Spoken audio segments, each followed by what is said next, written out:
കൂട്ടുകാരെ, എന്റെ വീടിന്റെ അടുത്ത് ഒരു പാർക്കുണ്ട്. കൂട്ടുകാർ ആ പാർക്ക് കണ്ടിട്ടുണ്ടോ?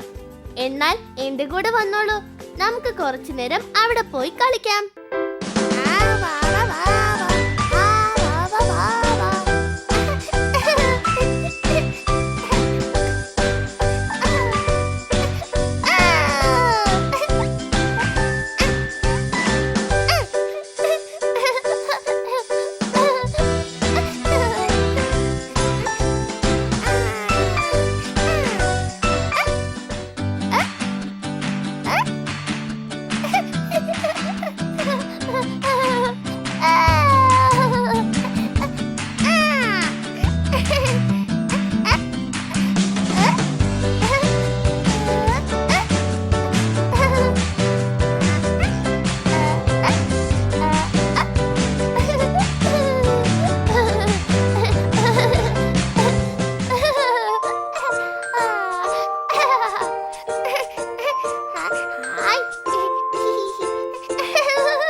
കൂട്ടുകാരെ, നമുക്ക് രണ്ട് മണ്ടന്മാരുടെ കഥ കേട്ടാലോ?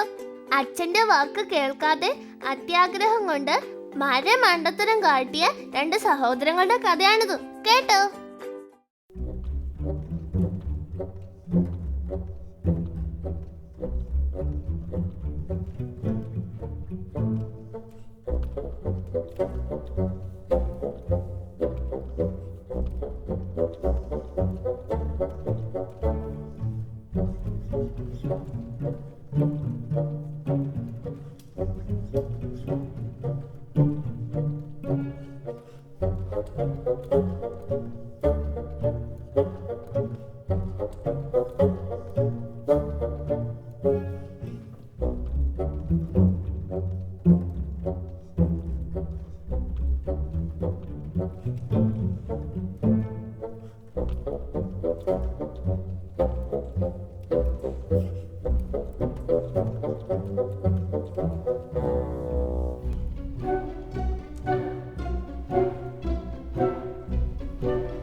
പണിയെടുക്കാതെ ജീവിക്കാം, അവർ വിചാരിച്ചു.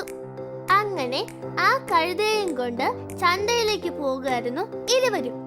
അപ്പോൾ വഴിയിൽ നിൽക്കുന്ന ഒരാൾ പറഞ്ഞു, "ഷെടാ, ഇവന്മാർ വെറും മണ്ടന്മാര് തന്നെ. കഴുതയും അവരും ഒരുമിച്ച് നടക്കുന്നു. ഒരാൾക്ക് കഴുതയുടെ മുകളിൽ കയറി ഇരുന്ന് പൊയ്ക്കൂടെ?" ഇത് കേട്ടപ്പോ അവർക്ക് ഈ പറഞ്ഞത് ശരിയാണെന്ന് തോന്നി. ഉടൻ തന്നെ അതിൽ ഒരാൾ കഴുതയുടെ മുകളിൽ കയറിയിരുന്ന് യാത്ര തുടർന്നു. ഈ കാഴ്ച കണ്ടുകൊണ്ട് നടന്നു വന്ന വേറൊരാൾ പറഞ്ഞു, "ആ കഴുതയുടെ പുറത്തിരിക്കുന്നവന്റെ അഹങ്കാരം നോക്ക്. വേറൊരു സഹോദരൻ നടക്കുമ്പോ അവൻ മറ്റേ സഹോദരനെയും ആ കഴുതപ്പുറത്ത് കയറ്റി യാത്ര തുടർന്നു. അവശനും വൃദ്ധനുമായ പാവം കഴുതച്ചാർക്ക് ഇവരുടെ ഭാരം ചുമക്കാൻ തീരെ തീരെ ബുദ്ധിമുട്ടായിരുന്നു.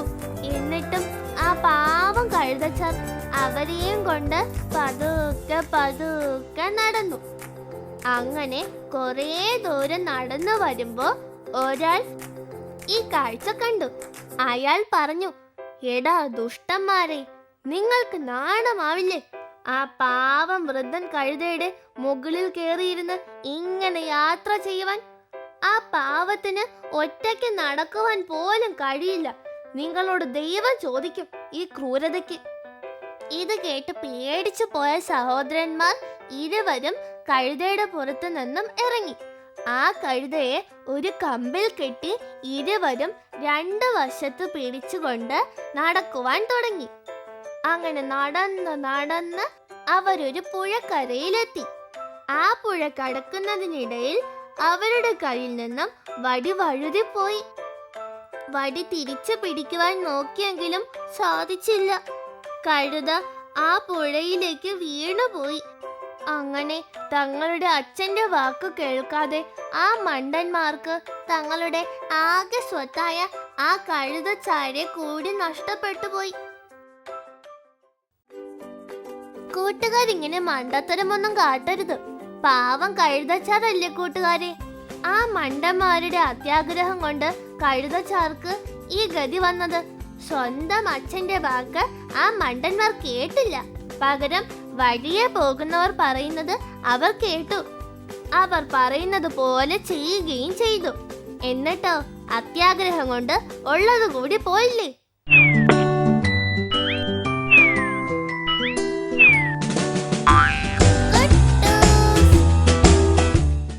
കഥകളും പാട്ടുകളും ഒക്കെ കൂട്ടുകാർക്ക് ഇഷ്ടമായല്ലോ അല്ലേ? ഇനിയും കുറെ കഥകളും പാട്ടുകളും ഒക്കെ കുട്ടൂസിന്റെ കയ്യിലുണ്ട്. ഞാൻ പറഞ്ഞ കഥകളൊക്കെ സ്കൂളിൽ പോയി മറ്റു കൂട്ടുകാർക്കും പറഞ്ഞു കൊടുക്കണം കേട്ടോ. കുട്ടൂസിനെ പറ്റിയും കുട്ടൂസിനൊപ്പം പാട്ട് പാടി അടിച്ചു പൊളിച്ചു കറങ്ങി നടന്നത് സ്കൂളിൽ ചെന്ന് അവരോട് പറയണം. കൂട്ടുകാരെ, കുട്ടൂസ് പൊയ്ക്കോട്ടെ. കൂട്ടുകാർക്ക് വിഷമമുണ്ടോ കുട്ടൂസ് പോകുന്നതിൽ? വിഷമിക്കേണ്ട കൂട്ടുകാരെ. കൂട്ടുകാരെ കാണാൻ കുട്ടൂസ് ഉടനെ എത്തും കേട്ടോ. Tata, bye bye.